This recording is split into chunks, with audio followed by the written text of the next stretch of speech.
Hello বন্ধুরা, good morning সবাইকে। এখন বাজে সকাল 11টা, সেই কারণেই তোমাদেরকে মর্নিং বললাম। তো আজ হচ্ছে গিয়ে দশহরা, আর আজকে দশহরার দিন আমাদের রান্না করতে নেই। তো তোমাদেরও কার কার এই নিয়ম আছে দশহরার দিন রান্না করতে নেই, অবশ্যই কমেন্ট করে জানিও।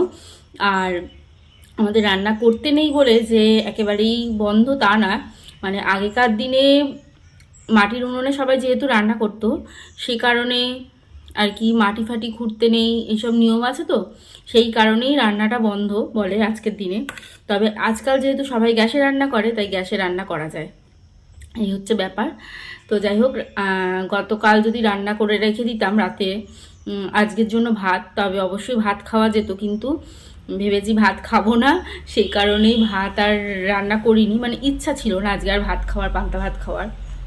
অল্প কটা ভাত ছিল, সেটা বর খেয়েছে আর ছেলে খেয়েছে। আজকে করেছি আমি আলুর তরকারি।